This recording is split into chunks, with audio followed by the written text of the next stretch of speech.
Sed muy bienvenidos a un nuevo programa de Escuela Sabática Viva.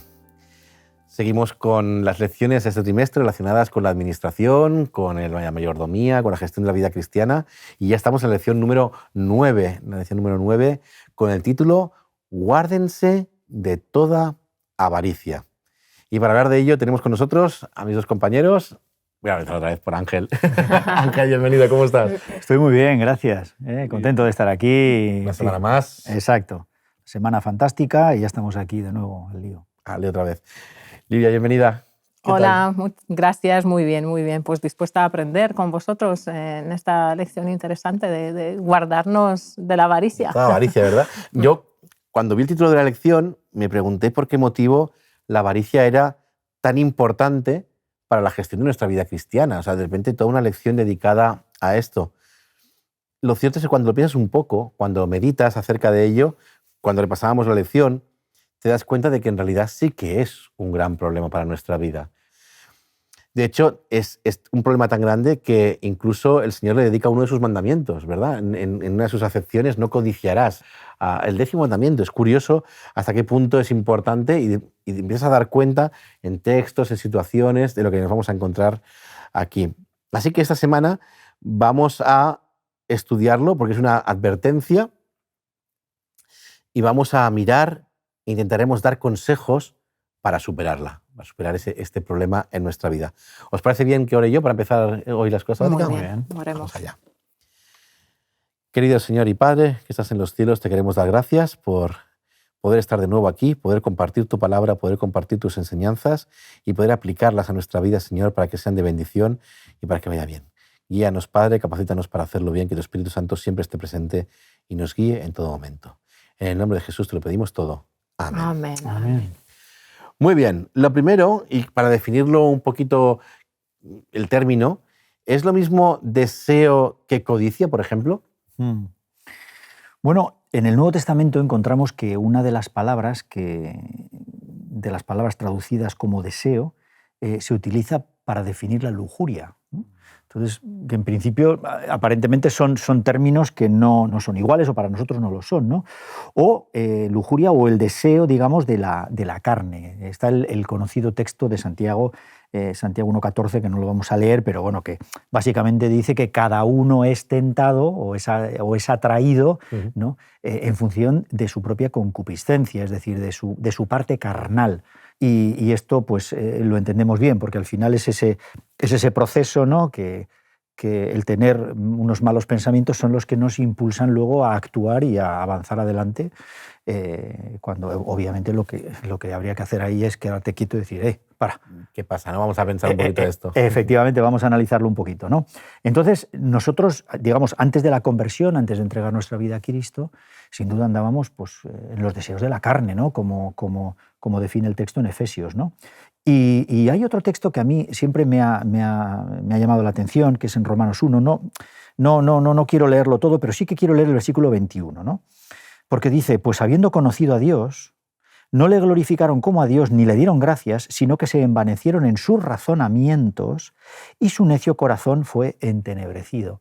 Es decir, cuando esa carnalidad te lleva a fijar en tu propia forma de ver la vida, de pensar, lo que haces, en vez de ir a mejor, es ir al revés, involucionar, ¿no? O sea, entenebrecerte, como dice el texto, e ir cada vez. ¿Por qué? Porque es el Señor el que te da la luz, ¿no? Entonces, en este asunto tan importante, ¿no? que estamos tratando, es siempre la luz de Dios, la iluminación del Espíritu, el que nos permite pues, hacer las cosas con respecto a la avaricia, en este caso, con la codicia o con el deseo de la forma adecuada. Y hay un texto que sí que quiero leer, que está en Filipenses 1:23, que dice así: porque de ambas cosas estoy puesto en estrecho, teniendo deseo de partir y estar con Cristo, lo cual es muchísimo mejor. Es decir, ¿qué es lo mejor? Lo mejor es estar con Cristo. Todo aquello que vas a hacer con Cristo, que vas a avanzar con Cristo, sin duda te va a llevar a un buen puerto, ¿no? Así que tendríamos que el deseo puede ser bueno o puede ser malo. Podemos desear una cosa buena, como es estar con el Señor, o podemos desear algo malo, como es nuestros deseos particulares, unas cosas carnales. Sí. Entonces entiendo que la codicia no posee esta cualidad de ser buena o ser mala. No, por supuesto que no. La codicia se caracteriza especialmente por un deseo desmesurado de tener posesiones o riquezas o de tener las posesiones de los demás. Jesús relaciona la codicia con la abundancia de bienes materiales. Leamos el texto de Lucas 12:15. Lucas 12:15. Y les dijo: mirad, guardaos de toda avaricia, porque la vida del hombre no consiste en la abundancia de los bienes que posee. Pablo utiliza la palabra avaro en Efesios 5:5, que no vamos a leer por cuestiones de tiempo, en el mismo sentido en el que estaba utilizada antes, ¿no? En el texto que había leído, el de estar ávido de ganancias. Así que la codicia, la avaricia, podríamos definirla como un deseo, pero sin dominio propio, ¿verdad? Algo que te lleva a desear no tener un control sobre aquello que quieres, sino que te dejas llevar y, por tanto, un mal deseo y algo a evitar. Esa sería un poquito la clave, ¿verdad? Algo a evitar. Sí, efectivamente. Tanto la avaricia como la codicia acaban convirtiéndose en cosas similares, ya que son algo que nos pueden llevar a la idolatría, a la exaltación de cosas o de bienes por encima de nuestro Creador. O sea, ocupan el lugar que deberían de ocupar Dios en nuestro corazón y en nuestra vida. Y además, fijaros que lo que estamos tratando ahora es precisamente lo opuesto que tratábamos, si no recuerdo mal, en la semana pasada. Porque, claro, si todo mi afán es acumular, ahí no cabe el compartir, el ayudar, el poder, pues eso, cambiar la vida de otras personas, ¿no? En cualquier caso, no estaríamos cumpliendo con la parte que el Señor espera de nosotros con respecto a nuestros semejantes. Esa es la idea y por eso hemos asimilado avaricia con codicia, ¿verdad? Aunque nos llevan a lo mismo, es al poner nuestros ojos en los bienes materiales, tanto de otros como los nuestros, o lo que queremos, y apartar a Dios, entonces, de todo objetivo, de toda clave, ¿verdad? Sí, de hecho, recuerdo de otros programas, por ejemplo, Ellen White, cuando habla de los diezmos y de las ofrendas, de retenerlos, ¿no? O de desviarlos, o de darle otro uso, pues habla de que esta retención tiende a generar pobreza en el alma humana. O sea, la codicia, que aparentemente pues, el avaro es rico, pues aunque no necesariamente una consecuencia inmediata de una pobreza en términos materiales, pero sí al menos espirituales, ¿no? Tiende a generar pobreza. Yo creo que tanto la codicia como la avaricia, pues finalmente te deja pobre. Me gustaría poner ejemplos para advertirnos de este tipo de actitudes, de la avaricia, de la codicia, en diferentes personajes bíblicos que nos pueden servir, porque a veces nos podemos autoengañar a nosotros mismos y no pensar que somos avaros o codiciosos. Por eso, en muchas lecciones hemos ido poniendo ejemplos de personajes bíblicos porque nos permiten aprender de sus circunstancias. De hecho, por eso revisamos la historia de la Biblia y debemos sacar enseñanzas para nosotros. Vamos a poner algún ejemplo para que las personas que nos están viendo puedan entender y para ser como advertencia para ellos. Sí, correcto. Pues a ver, yo supongo que estaréis de acuerdo conmigo que el primero de todos, cronológicamente, es Lucifer. Por ejemplo. Sí. Este fue el primero, ¿no? Al pretender apoderarse de la posición de Dios, ¿no? Usurpar su trono, su lugar, a autoexaltarse en el lugar del Creador.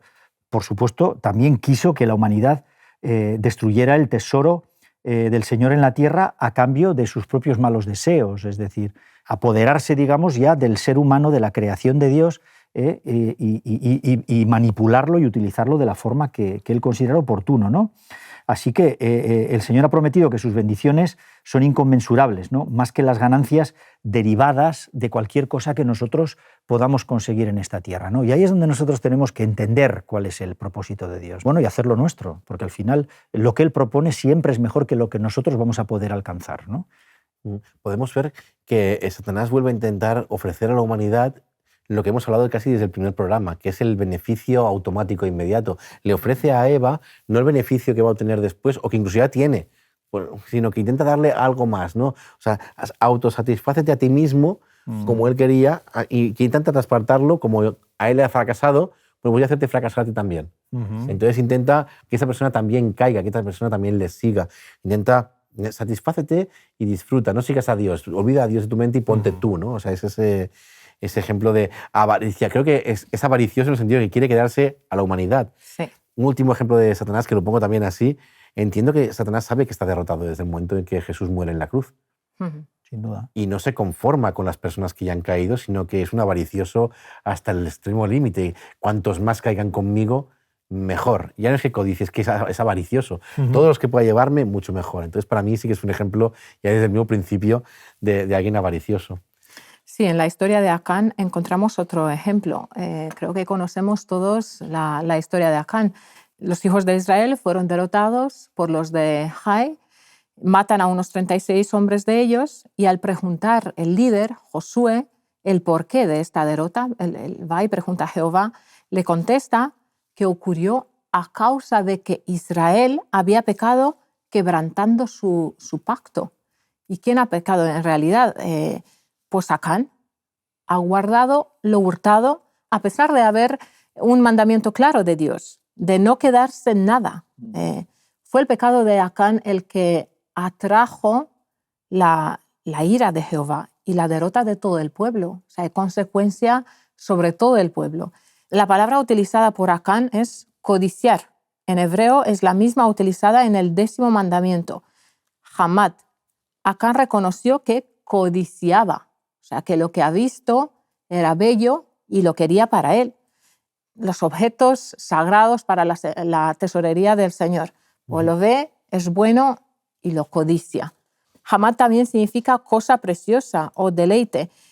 Y así es usado en otras partes de la Biblia. De hecho, Acán, cuando se justifica y cuando reconoce, pues dice, los objetos eran bellos, ¿no? Eran bonitos. Sí, eran bonitos. Entonces, claro, esto no justifica, la belleza no justifica de que nosotros codiciemos, ¿no? No nos excusa. Correcto. Ni nos da este derecho. Es que Acán creo que lo utiliza un poquito como excusa, es que eran tan bonitos, era algo tan impresionante que no pude evitarlo y me lo tuve que llevar. Entonces casi le echa la culpa al objeto Claro. por ser bonito en vez de echarse la culpa a sí mismo. Siempre intentamos, como Adán y Eva, La tendencia a intentamos pecar. echar la culpa a los demás de nuestra tendencia a codiciar o a pecar, ¿no? En ese Efectivamente. aspecto. Y ese es el mismo caso de Eva, ¿no? Que lo estabas mencionando ahora. Aparece la misma palabra, hamad, como algo deseable, ¿no?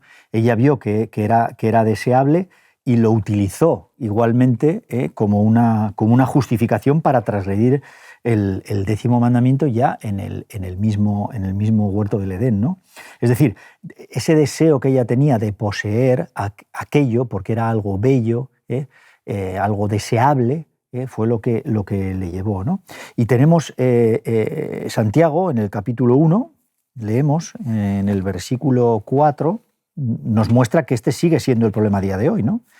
Fijaros, Santiago 1.4 dice, mas tenga la paciencia su obra completa para que seáis perfectos y cabales sin que os falte cosa alguna. Es decir, volvemos un poco al término que mencionábamos antes, ¿no? De la concupiscencia, porque al final es lo que te lleva, ¿no?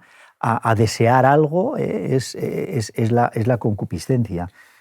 Es curioso como las tres personas, incluso Lucifer como servente, ponen la misma excusa, es que era bello, era bonito, era bueno.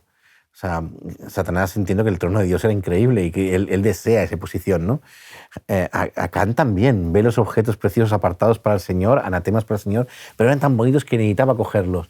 Y Eva también, intentan justificarse, pero en realidad ellos toman la decisión. No podemos justificarnos en algo, en la apariencia o en lo bueno, para codiciar algo y para romper ese mandamiento o para querer acumular esas cosas para nosotros en vez de compartirlas con los demás o hacer caso al Señor. Y me sorprende una cosa muy, muy curiosa, porque de Acán puedo entenderlo.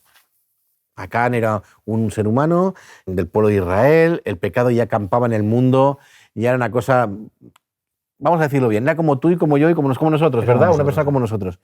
Pero Lucifer, Eva, siempre me ha parecido curioso que personas tan cercanas a Dios, a Jesús, hayan sucumbido a ese tipo de codicia. Eva, que cada día Jesús bajaba a hablar con ellos en el jardín de Edén. Lucifer había compartido tanto tiempo en el cielo con ellos. ¿Cómo puede ser que esas personas acaben tergiversando tanto la situación, ¿no? Como acaben deseando, ¿no? Es uno de los grandes misterios, o no sé. Ellen White, de hecho, cuando habla de Lucifer, dice que fue descontento con su posición y a pesar de ser el ángel que recibía más honores entre los huestes celestiales, se aventuró a codiciar el homenaje que solo debería de darse al Creador. Es muy peligrosa la codicia, y más porque generalmente pues, está provocada pues, por algo bello o por algo que el otro tiene y lo deseas. Es muy peligrosa. De tal forma que hace caer a un ángel, Sí. que era el ángel más inteligente de todos. O sea, es una de las cosas, no vamos a justificar a Satanás, ¿no? Pero entendemos que eso contribuye, esa necesidad, esa codicia, se añade a ese orgullo, van añadiéndose cosas para conformar ese ser que conocemos como el diablo, ¿no? Como el adversario, como Satanás, ¿no? Es muy curioso. Y Eva también. Y hay más personajes también que pueden ser una advertencia. Sin duda, sí, efectivamente. Quiero mencionar a Judas, que, como tú bien lo dices, Xavi, es una advertencia, porque las posiciones de liderazgo, los eventos milagrosos que él ha podido presenciar, o no refrenan incluso la cercanía a Jesús, su presencia constante con él. Pues todo esto no ha sido suficiente para refrenar la avaricia y la codicia. Bueno, en Juan 12, 1-8 no vamos a leer. Sí, vamos a leer. La historia del perfume. Vamos a reflejar, sí, lo voy a buscar yo y vamos a leerlo. Juan 12, 1-8. Juan 12, del 1 al 8, porque vamos a resaltar algunas cositas interesantes, ¿vale? Sí, veamos ahí la historia del perfume en los pies de Jesús, donde nos muestra la magnitud de la codicia de Judas. Claro, vamos a leerlo. 6 días antes de la Pascua vino Jesús a Betania, donde estaba Lázaro, el que había estado muerto y a quien había resucitado de los muertos. Y le hicieron allí una cena. Marta servía y Lázaro era uno de los que estaban asentados a la mesa con él. Entonces María tomó una libra de perfume de nardo puro, de mucho precio, y ungió los pies de Jesús, y los enjuagó con sus cabellos, y la casa se llenó del olor del perfume. Y dijo uno de los discípulos, y aquí Juan lo marca bien, Judas Iscariote, hijo de Simón, no hay duda posible, nombre y apellidos. Lo define perfectamente. El que iba a entregarle, o sea, Juan lo marcó, le puso la cruz ahí casi. ¿Por qué no fue este perfume vendido por 300 denarios y dado a los pobres? Y me sorprende Juan, pero aquí no da capacidad de interpretación. Pero dijo esto, y ninguna capacidad de interpretación, te lo dice claramente. Sí. No porque tuviese interés por los pobres, que de hecho lo hemos hablado en lecciones anteriores. Hemos buscado, hemos hablado de la necesidad de... No es por eso, sino porque era ladrón. Punto. Hablábamos de las medias tintas en otras lecciones, ¿verdad? No hay medias tintas, era un ladrón. Y teniendo la bolsa, sustraía de lo que se echaba en ella. Sí. Es que lo sabían impactante, todos. Es impactante porque, o sea, lo acabas de leer, ¿no? En esta misma historia se nos informa de que Judas estaba robando de la bolsa de las ofrendas dadas para la obra. O sea, imagínate a qué nivel puede llegar la codicia. Robar de la bolsa de las ofrendas. Él siempre buscaba lo inmediato. Y en contraste con María, que a ella no le importa, ¿no? Trae el perfume, no daba importancia al costo del perfume, sino daba importancia a lo que había de venir, ¿no? Judas busca lo inmediato, lo de favorecerse a sí mismo, incluso aparentemente pues, poniendo excusas como sanas, podíamos ayudar a los pobres, cuando no tenía ningún interés, ¿no? Es impactante. A veces nosotros también nos autojustificamos, intentamos tener algo y nos autojustificamos para codiciarlo. Jesús le dice, déjala, para el día de mi sepultura he guardado esto, porque a los pobres siempre los tenéis con vosotros, más a mí no siempre me tendréis. Entiendo además que Jesús ha entendido una cosa importantísima que ha pasado en ese momento, y es que no solo la ofrenda no ha sido solo ese perfume carísimo, sino que María se ha entregado como ofrenda porque ha utilizado su propio cuerpo, el pelo además, que sabemos que en el Medio Oriente era una cosa importantísima para las mujeres, que siempre llevaban tapado, con velo y tal, lo han utilizado para enjuagar en los pies a Jesús. Se ha entregado ella misma también como ofrenda, ¿no? Para sacarle el perfume con sus cabellos. Tenemos entonces algún ejemplo más, alguna advertencia más. Hemos hablado de Judas, de Lucifer, de Eva. ¿Tendríamos algún ejemplo más? Sí, bueno, hay ejemplos. La Biblia tiene esa virtud, ¿no? Que no solo nos muestra las partes positivas de las personas, sino que también nos muestra lo que es negativo, para que también podamos aprender de ello, efectivamente, ¿no? Y terminando un poco con el tema de Judas, ahí apuntaba ya maneras, pero llegar hasta el extremo de entregar a Cristo por dinero, eso fue mucho, ¿no? Pues, sí. O sea, la codicia llegó hasta ese extremo, ¿no? Es que intentan justificar a Judas, muchos autores modernos, creo que influenciados, y lo digo seriamente por Satanás, intentan justificar a Judas. Y llega un momento que has de entender que Juan lo deja claro aquí. Esta persona estaba equivocada. Quizá fue por los motivos equivocados y podemos predicar y hablar mucho sobre ello. Pero lo cierto es que Judas había caminado con Jesús 3 años y medio y no había entendido nada, absolutamente nada. Él se movía por sus propios intereses personales y no había entendido ninguna de las lecciones de su maestro. Así que estaba cegado por esas necesidades personales, ¿verdad? Yo entiendo que una vez que se dio cuenta de que Cristo no era ese salvador, ese redentor que él esperaba, político, militar, etcétera, etcétera, a partir de ahí pensó, bueno, pues lo único que puedo hacer yo de esto es la concupiscencia. Conseguir el dinero para mí, oye, y mira, como al final yo me salvo, consigo el dinero y adelante, ¿no? O sea que es un ejemplo fantástico de codicia, pero fijaros en el caso, por ejemplo, de Ananías y Safira, porque en Levítico se establecía que el dinero de una propiedad que se había consagrado al Señor debía darse al santuario, ¿no? Pero previo a eso tendría que estar tasada por los sacerdotes. Sí. Eran ellos los que tenían que poner el valor. Era muy curiosa esta tasación de los sacerdotes porque impedía esos juegos así de no vale tanto y a eso quedamos, ¿no? Claro, como cuando hubo la famosa crisis de las hipotecas, ¿no? ¿Os acordáis? Que la vivienda valía, por decir algo, 150.000 y el banco decía, te la taso por 200.000 y con esos otros 50.000 te compras coche, metes muebles y tal. Y bueno, y fijaros a dónde nos llevó, ¿no? Entonces, ellos se vigilaban mucho precisamente para que no hubiera un desvío, ¿no?, de ese dinero, porque realmente era para el fondo, para el santuario, ¿no? ¿Y qué fue lo que hicieron Ananías y Safira? Pues desviaron una parte de ese dinero, mintieron claramente para quedarse con una parte de lo que había sido prometida a Dios, ¿no? Si hubieran tenido éxito en su forma de plantear las cosas, pues la credibilidad de los apóstoles, la legitimidad del sistema, porque eso es muy importante, porque nosotros podemos tergiversar las cosas, ¿no? Pero al final, si esto en aquel momento se hubiera aceptado, se hubiera corrompido la Iglesia en un momento que estaban haciendo. Claro, tremendamente frágil, porque estaba todo construyéndose desde la nada y además era muy temprano, de hecho sale muy temprano el episodio a la hora de hablar de los hechos de los apóstoles, ¿no?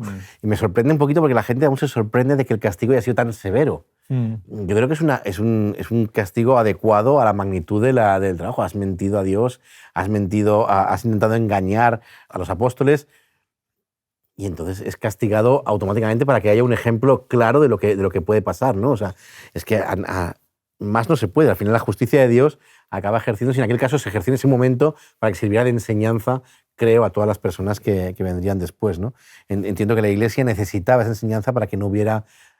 Yo voy a utilizar una palabra que no sé si se entenderá, trapicheos. Sí, que no hubiera... Exacto, para que no sirviera como acicate para que otros pudieran hacer lo mismo. No lo han hecho estos, no pasa nada, pues oye, nosotros nos vamos igual y ya está. Lo hacemos igual. Pues es tergiversado, como tú decías, todo lo que vendría después, ¿no? Nunca sabrías realmente si se había dicho bien o no. Sí, estoy pensando de que Ananías y Safira pues fueron privilegiados, ¿no? Formar parte de esta iglesia al principio, ver la manifestación del Espíritu Santo.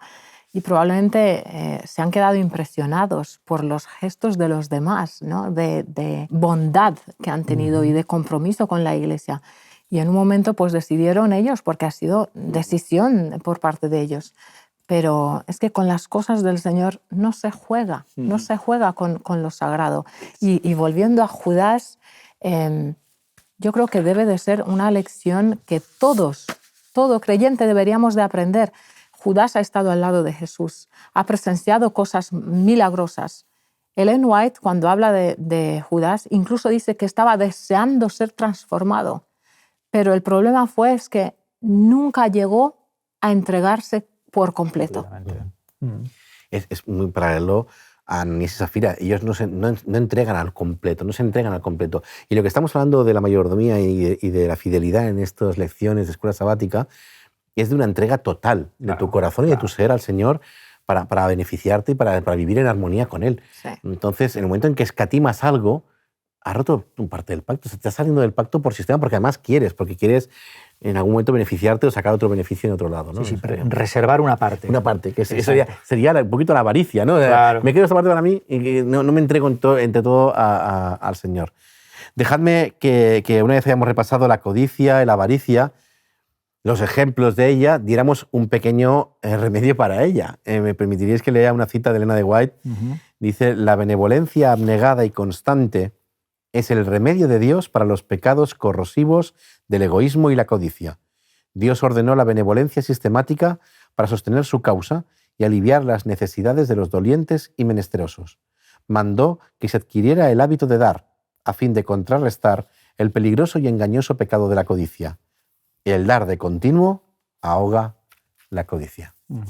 Espero que esto les sirva a las personas que nos están escuchando y a nosotros mismos para no caer en este error, para seguir avanzando, seguir creciendo como cristianos y que pronto podamos olvidarnos de estos casos malos, ¿verdad? De estas cosas malas y poder estar con el Señor en el reino de los cielos. Muchas gracias. Gracias, que el Señor nos ayude. Eso es, que se nos ayude a continuar, a seguir avanzando y os espero la semana que viene para continuar con la lección 10. Aquí estaremos. Gracias. Un abrazo. Hasta la semana que viene. Escuela Sabática Viva te invita a poner en práctica los siguientes objetivos. Crecer espiritualmente a través del estudio diario de la Biblia y la oración. Experimentar el amor fraterno cuidando los unos de los otros. Y vivir la misión como un estilo de vida, convirtiendo tu clase en una iglesia hogar y en un lugar de esperanza. Así, tu unidad de acción será un centro de reavivamiento, un centro de fraternidad y un centro de misión.